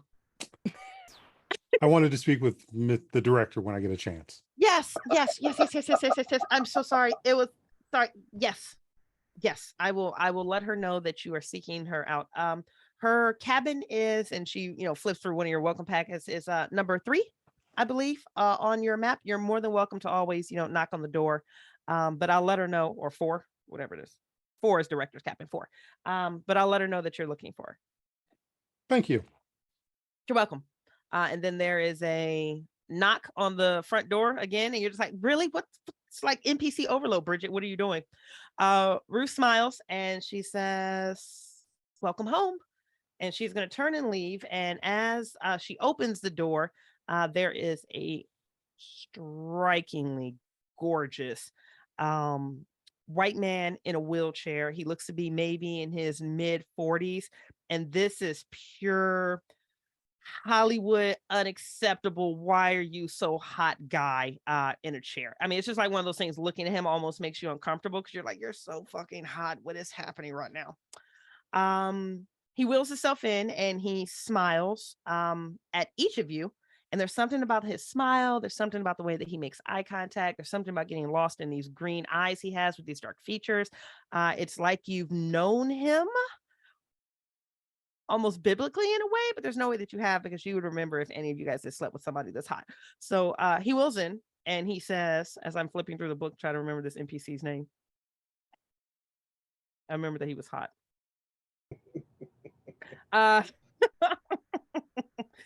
He wheels in, he says, hey guys, welcome to the Conservatory. My name is Jeremy. Bye, Rue. And Rue kind of waves and she closes the door. I'm one of the other orientation leaders here. I'm not yours. Obviously, you're under the very well capable hands of Rue. But I wanted to invite you to a little something that we do for new students on their first night here. It's going to be at Jeff's Pond, which is just east of me over here. You won't miss it. It's right by the Student Center. And we usually do this around 10 o'clock at night for first-time students. And I would absolutely love if all of you would be in attendance. What would it take for you to be my advisor? I mean, at that point, you'll see Jamal hit you with a scathing look. It's like, damn, you got there first, bitch. Bridget thought that was hysterical because Bridget wasn't expecting it, but he, who is completely dialed into what you're throwing at him, looks back at you and he smiles, and you can see his lip or his tongue kind of run across the bottom of his lip. He's like, well, if you're asking for a formal exchange of ownership, I'm sure we could clear that with the camp director. But if you're looking just to satisfy me, coming to the pond tonight would definitely do so. Allie's face is amazing, by the way. You said ownership, and holy shit. Did you throw your panties at him? Almost certainly. That's dude clearly saying he wants to be my sir. That is clear as day. And he's not shy about it. He's saying it out and with all of you guys, and he's still looking you straight down with like the fuck me daddy eyes. Yeah, Twee's gonna back off, be like, okay, I see you. Go hit that cold shower while you can. Yeah, the freak in me recognizes the freak in you. You know what I'm saying? Okay. It's there. Yep. It is 100% there. He's gonna look over the faces of the rest of you. It's like, so you won't disappoint me. I can expect to see all of you tonight. And at this particular moment, if Jamal had a fan, it would be clacking and fanning himself.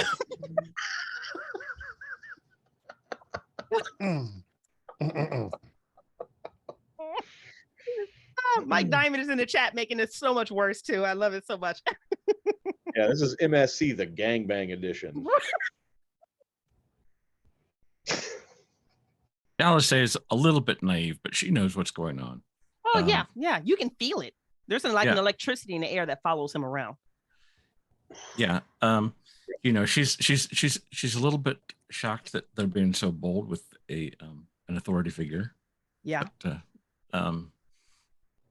at the same time, looking at him, she can see the attraction. Yeah. Yeah. And even though she's finally gotten her shoes off and enjoying the connection with the bare feet, for a minute she forgets about her feet. Okay. Your toes start to curl. So listen, yeah. I can appreciate a nice looking man. Don't get me wrong. Right. But definitely August is very straight. Okay. Don't get this wrong. He's very straight. So he can admire that this man is very attractive and take in the fact that it's like you put a lot of effort into your appearance, and I appreciate that. Mm-hmm. But there's going to be this long pause because August kind of just wants to like wind down, and he wants to practice like the most important piece that he's ever worked on with him. Yeah. And he knows that it's an impressive piece that not very many people have been able to play with any real success. And he kind of wants to hang out and work on that. Yeah. But at the same time, I don't know that I'm going to have a bad time at this pond gathering thing. Yeah. So I'll look at this very nice man and tell him I am feeling fairly tired. I don't know if I'll be retiring early. Our traveling was significantly longer than I anticipated, and I'm a little wiped. And all of this is true because emotionally, August is just, I am completely fried mentally. Yeah. He looks to you and he nods because he understands. And then plus you guys were like 4 hours late getting to campus. And he smiles and he's already starting to wheel himself backwards. He says, no, I completely understand. You should definitely take care of yourself. It's just, this is one of those opportunities that only comes around once. And I wouldn't want you to miss it. Shut up, Bucho. He looks over his left shoulder and he throws a very deliberate wink at you, Dallas. And it's one of those winks like you feel it. You're just like, oh God, he looked at me. Like there's just an election. The same way Rue had this maternal, you're safe with me. There's something sexually inciting about this particular gentleman. And as he, wheels himself backwards and he's getting ready to go to the front door, he stops and he turns around and he looks dead at you, Twee. He says, that's a good outfit, but we're going to get wet tonight, so I dress appropriately. Too late. That ship has sailed. I don't want to alarm you, but... Oh, I'm interested in sailing, Daddy.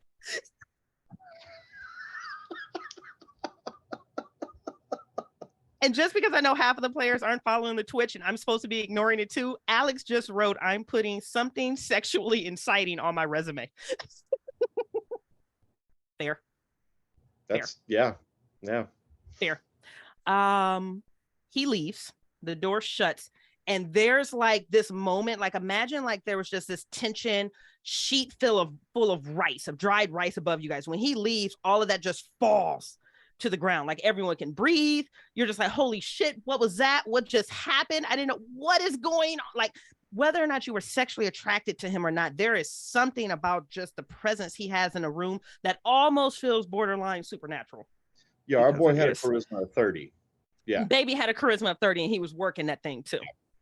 Yeah. I imagine that I see kind of everybody just deflate a little bit, not in a bad way, but just like, ooh, shit. Okay. And I kind of get my wits back about me. And I walk over to Dallas because her dancing has kind of, I've had one idea on the boat and now I have another idea that I want to incorporate with that. And I think it would require her. Oh, okay. And so Dallas, I like the way you dance. Thank you. The barefoot aspect was really interesting.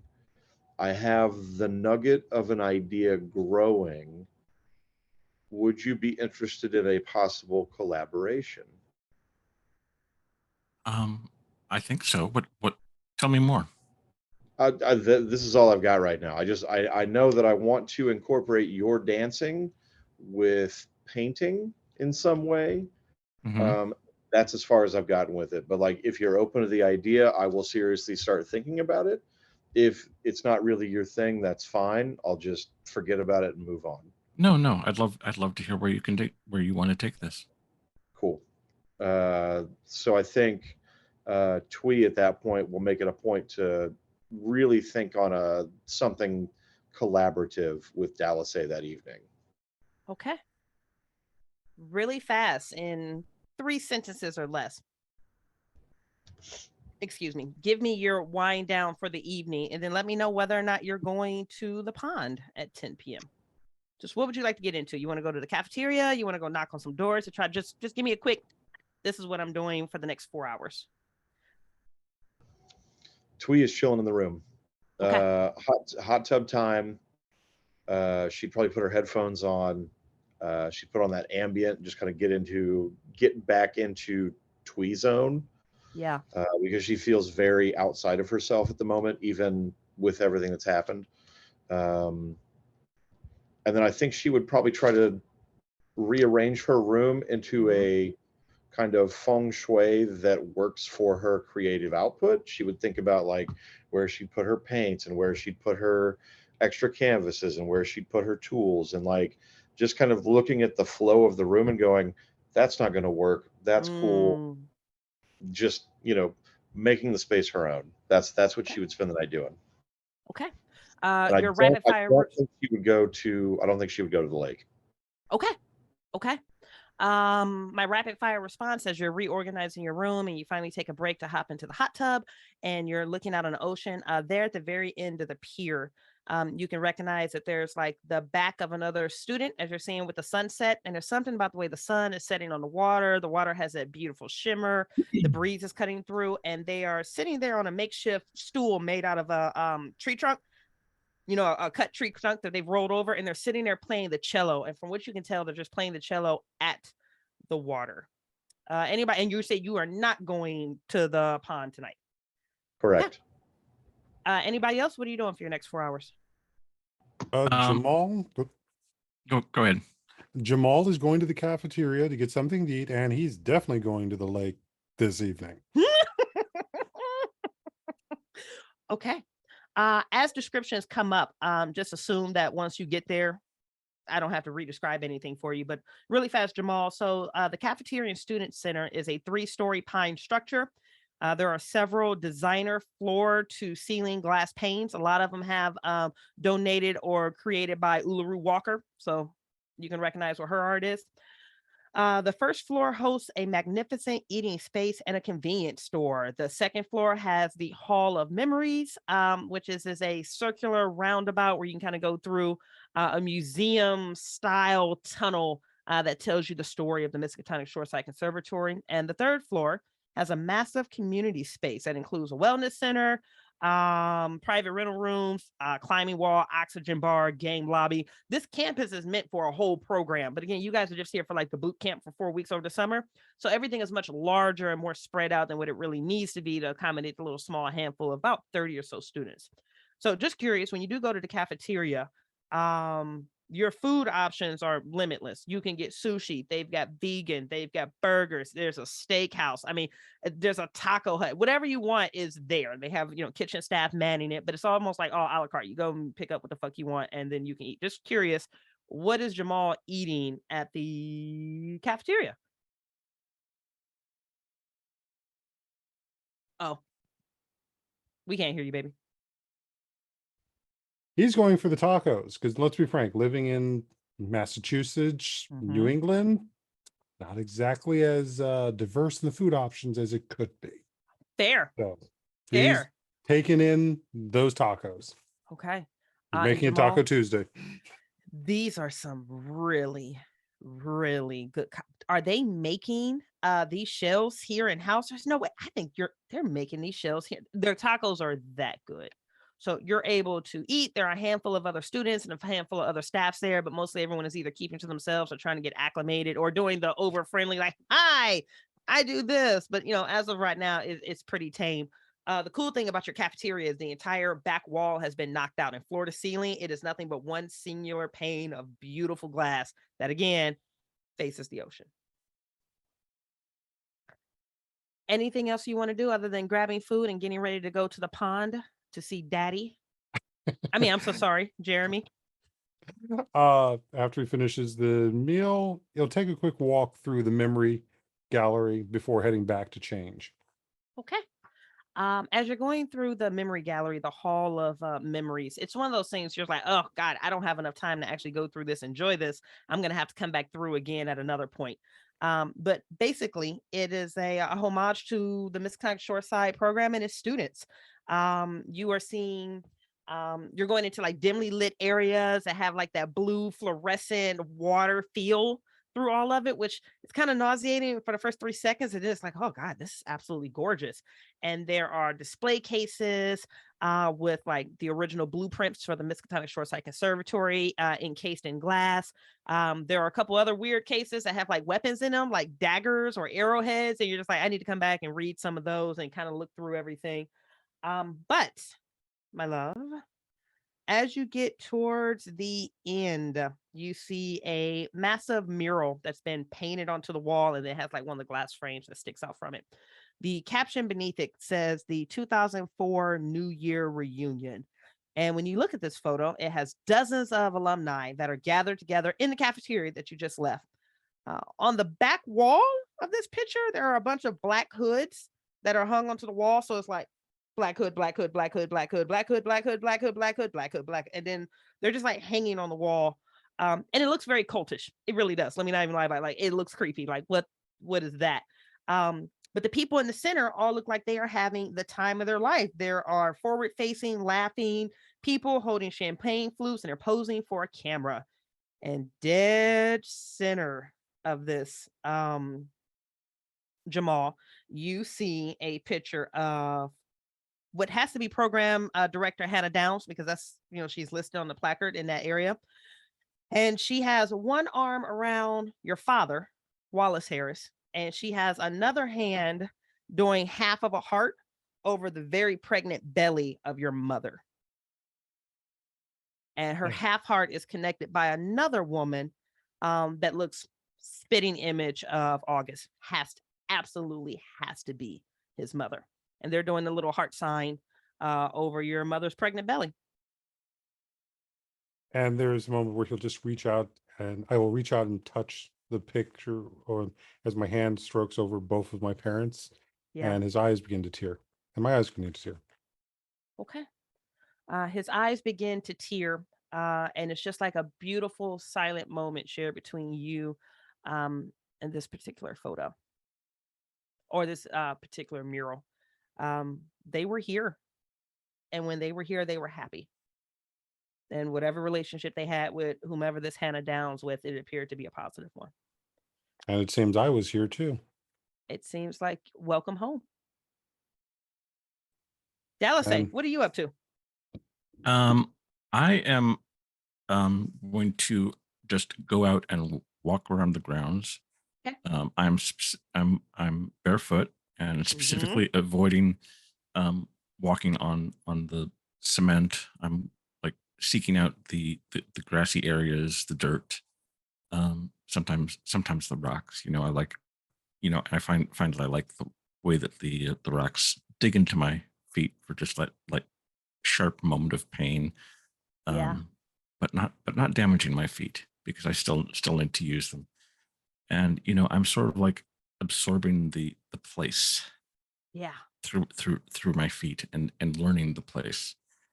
And I'm sort of like gathering its energy, but chaining it up into me, because I the more that I walk, the more that I do want to go to the pond tonight. Okay. There's almost like this gravitational pull that as you are walking around is going to start pulling you towards the pond. Alex, can you tee me up the water fountain one more time, please? Dallas, as you are like intentionally causing pain and enjoying pain through the gravel and the displaced rocks as you're walking, staying off the concrete and in the grass, you come upon this statue here again. And sitting in front of it is a young Asian man that is doing like sketches on a paper, and he's doing the statue, and like he'll stop and he'll look and he'll consider and he'll go back and he looks up to you, and the second he makes eye contact with you, his eyes go back down really fast, extremely shy.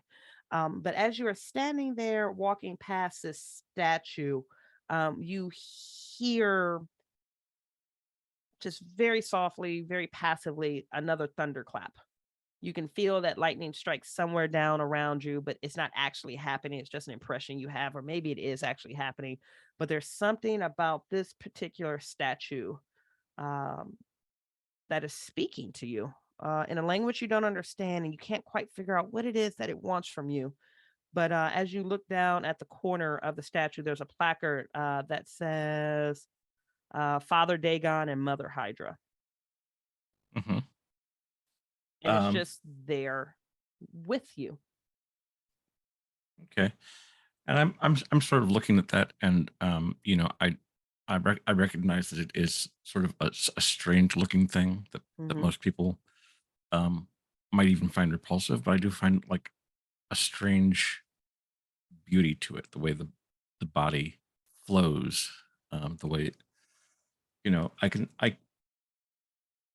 imagine that, like, perhaps they are ungainly on land, but Mhm. under the water they would be um, dancing. Under the water, they would be dancing.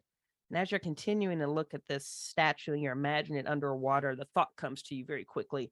Those three basins that are at the top that water is pulling over and recycling back through, Mm-hmm. you can't tell how the water is getting to those basins in the first place. It doesn't make, there's no pipes, there's no hoses, there's no way to, it's completely inexplicable how those top basins are filling with water. And despite the fact that it doesn't make any sense, you just don't care in this moment. Cutting really fast and going over to August, I believe is my last tee up, correct? Yes. August, what are you doing for the next 4 hours? Oh, really fast. Dallas, hey, yes, you're going to the pond. Jamal's going to the pond. Twee is not. Yep. August, go ahead. So I'm going to pick up the landline and try to call my mother. Okay. It rings. It rings. It rings. There's a couple clicks that strike you as weird versus an immediate connection. And then your mother's voice comes to the phone and she answers it with yes. Hi, Mom. No response on the other side of the phone. We made it to the campus. Our cell phones don't work, so I won't be able to stay in as regular contact with you as you probably want. That was Bridget. That was Bridget. Don't do that to me. That was Bridget laughing. There's another pause, and she goes, very well. I'll call about the same time every evening, and I'll call you in the morning if you would prefer. I would not prefer. I don't think that's necessary. If you All find right. yourself in some emergent situation, you may call, but otherwise, I do believe the campus has a medical facility. Yes. Yes, Mother, it does. Well, I am not a doctor, nor am I on that island right now. So in the event of an emergency, perhaps you should be clicking blue buttons and not mine. Have you met the program director yet? No, not yet. If you are serious about this experience, I would put yourself in front of her as quickly as you can. Yes, Mother, that is the plan for tomorrow morning. I will be practicing tonight before going to bed, as I do every night. This is a hard conversation. Your mother's pretty cold. There's a pause, and then she clears her throat. Is there anything else, August? No, I just wanted to let you know that I made it safely. Good luck, August. And then the phone clicks. Yeah, that's about par for the course. Ouch, that hurt. Well role played though. So after that phone call, I'm gonna take a very long shower, kind of finish the like de-stress from whatever the fuck was happening on that boat. Yeah. Because I'm not really a hot tub person. Mm-hmm. So a long shower does significantly more than a hot soak ever will. Yeah. And after that, I'll get in some loose clothes because I'm going to be very warm after that shower. And I'm going to go and get something to eat. Okay. You've already got the description. I'm just curious, what is August eating at the cafeteria there? Well, he's feeling rebellious. Yeah, he is. Like his mother, is with as uptight as she is and everything, she keeps, a strict diet for things that are supposed to help keep him healthy and everything. So I'm definitely not going to be eating as healthy. I'm going to go after like a small portion of barbecue ribs. Yes. I'm going to get some grits, and I'm going to I'm going to get a huge banana split. Yes. And I'm going to chow down on all that. Treat yourself. Treat yourself.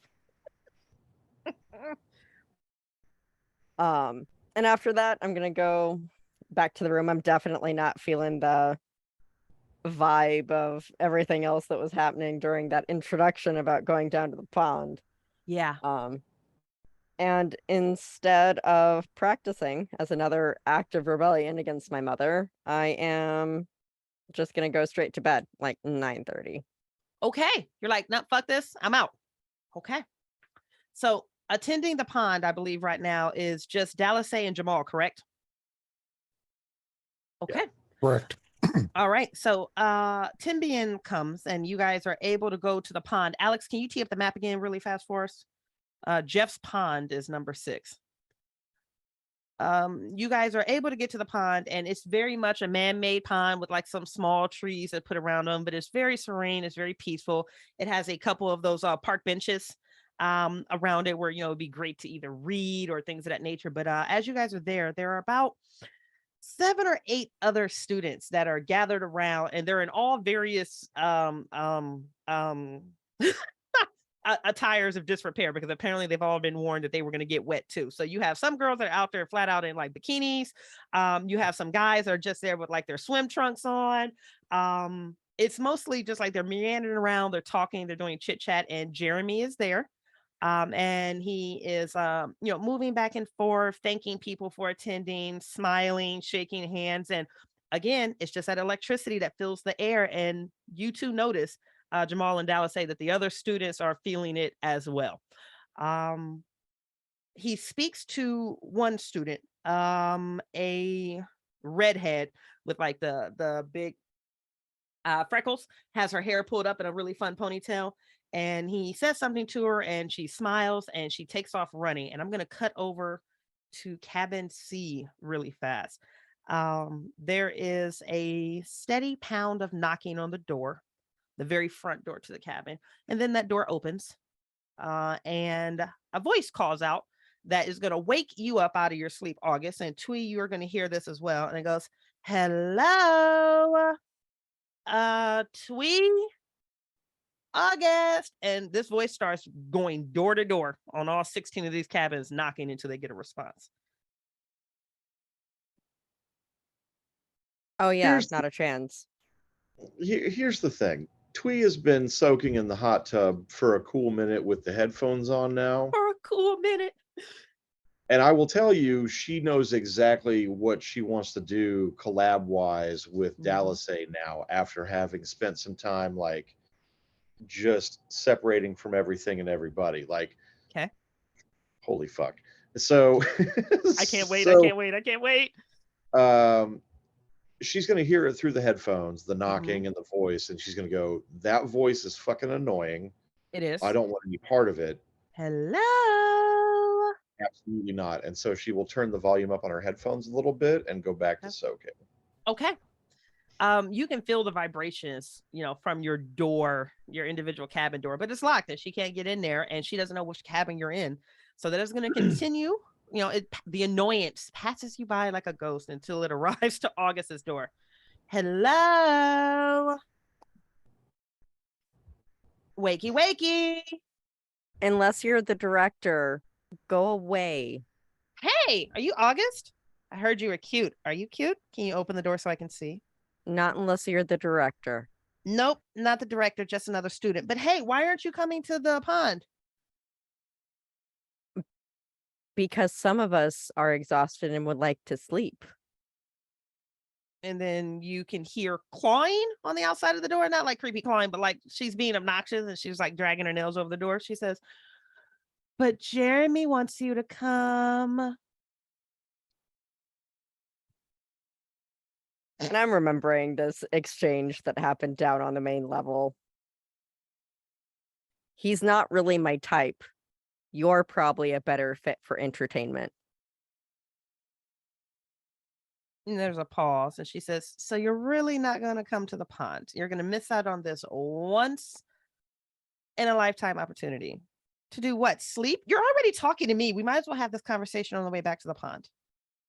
I'm already prepared for bed. I'm not getting dressed again. And there's a pause.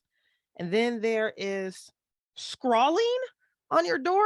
Again, not creepy scrawling, but whatever she's doing, she's either drawing or painting something on the outside of your door. She says, well, you're lost. I'm going to put my cabin number and my room number on your door. Okay. So if you have any questions or if you want to hang out at some point, my name is Sylvia Whitehead. And it's not really a thing that I do, but I'm going to dig out like my big headphones that are noise canceling, and they're going to go over my ears. So if this young girl wants to continue pestering me, I'm not going to hear a word. I'm too tired for this shit. Okay.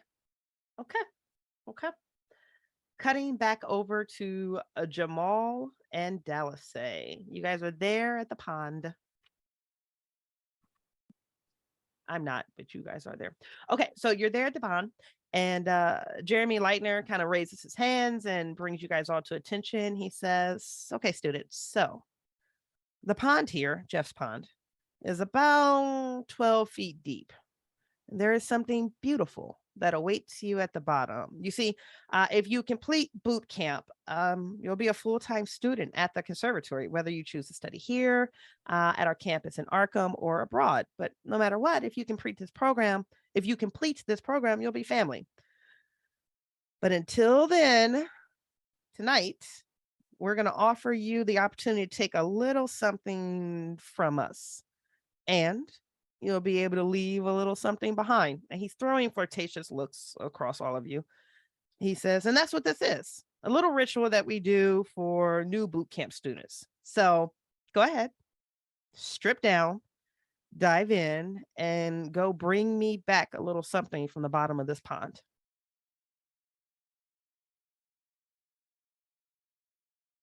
So tank top comes off and running for the water. Hell yes. Those panties meant for Michael Diamond. That's what's down there.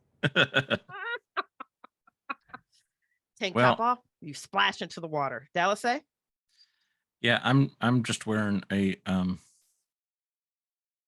t-shirt and shorts, so I jump in. Okay. And you know, I'm a pretty good swimmer. I've always loved the water, so I just, you know, start heading down. Okay. through the water, making it my own medium, my own dance medium. Okay. Dallas, you're going down, Jamal. Oh, you're the deep down. Yep, the deep breath from playing a wind instrument and diving. And you're going down. It's 10 o'clock.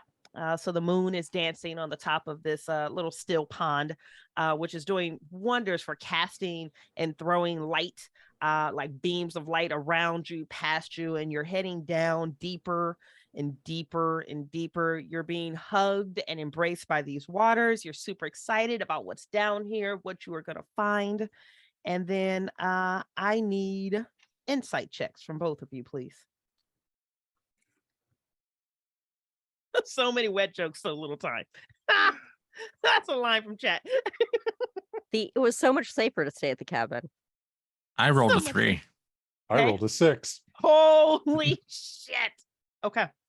Jamal, Tankless, Mhm. you're heading down, and it's only 12 feet. It feels like you've been going down longer than this. Even the going down is just such a funny line in this context. It feels like you've been going down a lot more than just 12 feet. But once you get to the bottom, you can see the sand that they have, and there are several items poking out of the sand. There's like a rock, glass vials, more rocks, little tethers, little knickknacks. It looks like somebody has intentionally put a bunch of little small trinkets down down here at the bottom of the pond. You, with a 6, are able to put your hands upon a rock that it looks like someone has carved into it, some type of a message that you can't read right now because your eyes are actually starting to burn. And you're down there, and you put your hands around the rock. You're like, okay, my lungs are almost out of air right now. I need to get back up. And that's when something grabs your ankle. You can feel 4 digits and a thumb wrap around your ankle and pull down. There's a hand that has emerged from the surface of the sand at the bottom of this lake that has grasped onto you, and it yanks you down. The rest of the air evacuates out of your lungs, and you look down, and it's a pale, bald, completely nude humanoid that has you, and it's yanking you again, and the rest of the bubbles escape. You've got the rock in your hand, and you're getting pulled down. You're going to lose 2 insight from this experience because you're about to drown by something that's getting ready to pull you under the sands. I will, in the survival instinct, switch around and slug him with the rock. Okay, you reach around to slug it with the rock. Please roll me nothing, because you can't fight the mythos in this game. So you come around and you slug it with the rock, and the rock comes across this thing's empty skull, and you can't hear the clunk, but your rock breaks into it, and part of the skull cavity collapses like an egg, and the rock goes inside, and you just pull it out, and just bubbles escape from it. And you notice that this creature's head starts like convulsing, and it turns and it looks at you with like these just hollow, empty, milky eyes. Dallas, you're down there at the bottom. I need you to roll me a d6 as well, please. Oh, I already got yours. You're a 3. Yep. Thank you so much. You find a sealed jar, like a mason jar, and it looks like it has paperwork in it, and it's been sealed and taped shut. And you are able to put your hands on it.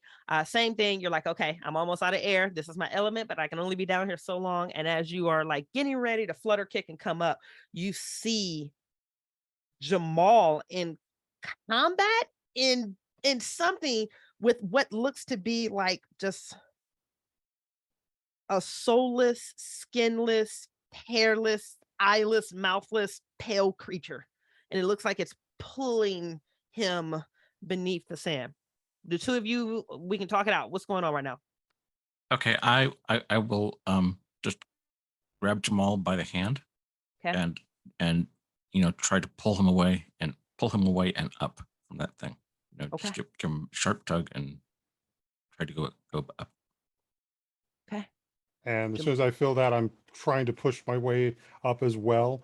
It's just, again, survival instincts has kicked in. Yeah.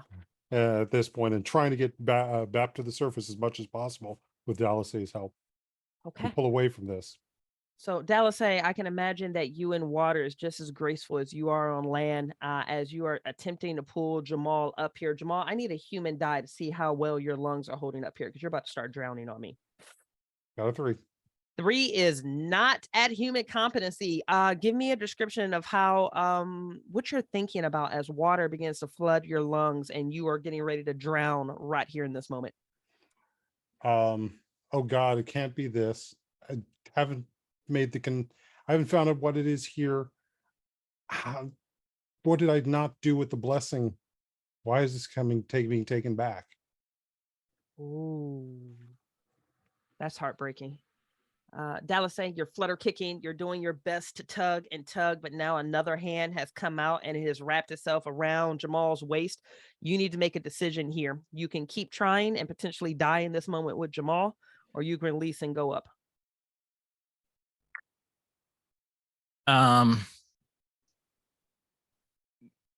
Yeah, she's instinctively not the person who would just let him die, so she is going to you know, pull harder, and try to dislodge the other hand, Okay. and just try to like add some extra leverage to push us both back up towards the surface. Okay.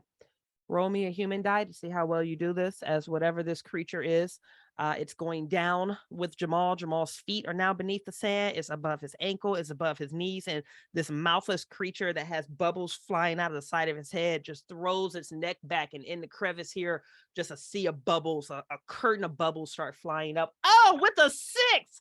Fucking take narrative, Chris. Okay. My legs are stronger than ever in the water, as though it's kind of like how Aquaman gets his strength from the ocean. The water has filled me up with strength and agility, so I just like push us both up, and I'm swimming for both of us towards the water. I am barely even conscious of breathing, but just moving instinctively towards the surface. Okay. Jamal, as you're thinking, not like this. I haven't accomplished. Like, you can feel a force that smells like kelp pulling you and asking you to resist, begging, imploring you to resist and to hold on just a little bit longer, as you can feel your pants being shredded by whatever it is this thing is that's holding on to you, but you're able to be, pulled out, and the two of you breach the surface where you can finally take in that air. The second you breach the surface, you notice that there are several other students that are reacting the exact same way you are. There is a girl that is pulling her, Miss Bikini, is dragging herself out of the water. She's hyperventilating. She's screaming. There's another gentleman, a black kid with like short shaven hair, that he's like shaking and he's looking at himself and like he's looking for wounds that don't exist. And Jamal, when you look at yourself in your pants, there are no shred marks on your pants. There's no bruising. There's no lacerations. There's nothing on you. Um, but everyone apparently has experienced something similar. So once we make it onto the shore, uh, Annie, thank you, and at which one just hugs her. I hug him back, gripping onto him, and I'm still holding that jar. And I've still got the rock. Okay. Alex, as we get ready to tee up the scene, can you please tee up the handout that says prank rock, I believe? The look on Perry's face. He's so fucking irritated with me right now. Sorry. What do you mean prank? Oh, it's fine. This is what the rock looks like, Jamal, as you look over it. And then for accessibility issues, we do have a plain text beneath it. You're looking at a smooth river rock that is engraved with the following message: it hurts less if you surrender. Dallas, as you crank open your jar, Alex, can you please tee up prank? I think it's prank campus map, maybe?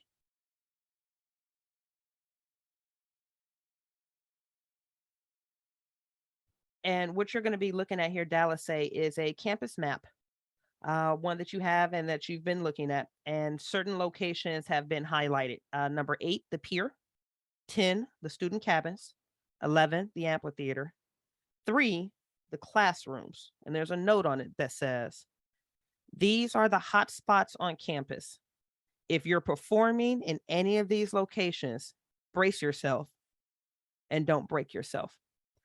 And Jeremy begins laughing, but it doesn't sound like a laugh that would come from a human that's above water.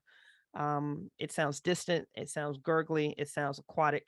And as you guys both turn to face him, sitting in a wheelchair, there's no longer Jeremy.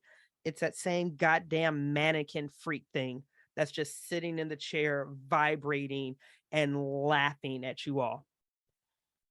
And that, my friends, is where our show ends for the night.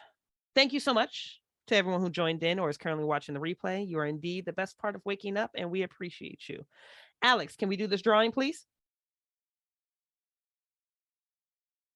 I see the thumbs up from Alex. All right, guys, I think the first one we're going to do is probably the Bucho's books. Oh, and you can no longer enter the raffle. That just populated. We want to draw for Bucho's books. Is that what we're looking for? Yeah, draw for Bucho's books. All right. We're going to draw. Drumroll, please. I I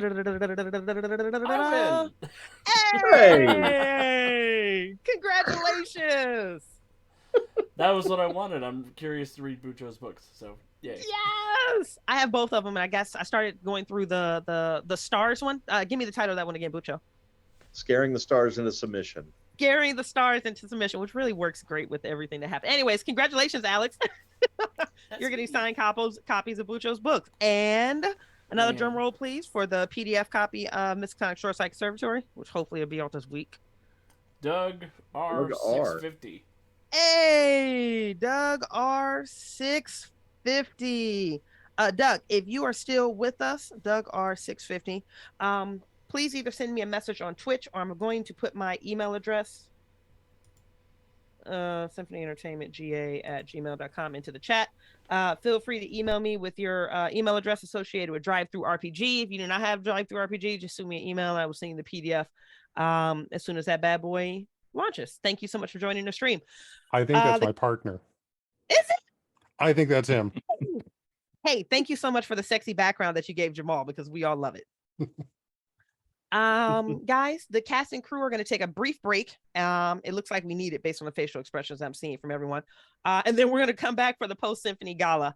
Again, this is going to be a talk back that is exclusive for Patreon members only. So if you would like to back us for this perk or others, it's patreon.com/Symphony Entertainment. Before we empty out the auditorium, let's go around one more time in the same order that we were introduced and say goodnight to our symphonic cast. Give us your name, where to find you, and what you do. My name is Bucho. I'm from Kansas City. I paint, I DJ, I write books, and I play role-playing games. You can find me on Instagram at The Real Pink Manther. It's where you'll find my paintings, some entries to my blog, links to my DJ mixes, and yeah, come find us on the Reddit. Symphony Entertainment at well, it's just whatever the link is, we're on Reddit. You should come find us and hang out. Whatever the hell that is, I'll start getting that as a whatever bot. the hell that URL is. Hit that mystery URL and come hang out with us. Yep. Just go ahead, Perry. Click it. So I'm Perry Clark, licensed marriage and family therapist. You can find me in the San Francisco Bay Area as well. You can check out my podcast, which is Untying Knots, Minds and Souls Untethered.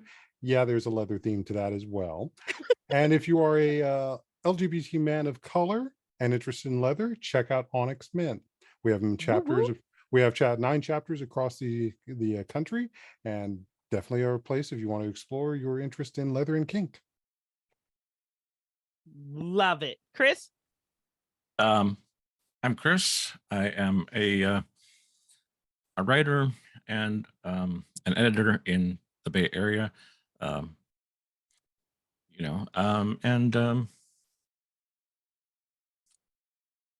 gamer. What can I say? Yes. Last but not least, that's sexy Allie. So sexy. I'm Allie, and I am a regular cast member on the Old Ways podcast. So if you want to, find me, you should find me over on the Discord. I'm fairly active over there. And there's more content with me in it on the Patreon. So you can find me over there as well at the Old Ways podcast. Alex, you want to close us out before I say goodnight to these lovely people? Voice from the depths. That's me. I'm the one who's trying to drown people in the pond, because that's how I get my jollies. I'm Alex, and I am the producer here at Symphony. I'm the executive producer of the Untold Stories Project, and co-line developer for Mutants and Masterminds of Green Running Publishing. And I write books about angry wizards that fight mobsters and monsters. You can find me here all over the place. And I'll hand it over to Bridget. I love your face. Guys, thank you for joining us. I'm going to go make sure my cast is okay because the facial expressions are making me a little bit concerned. I hope you guys have enjoyed your night at the Symphony, and we look forward to seeing you again. Have a wonderful night. Mwah.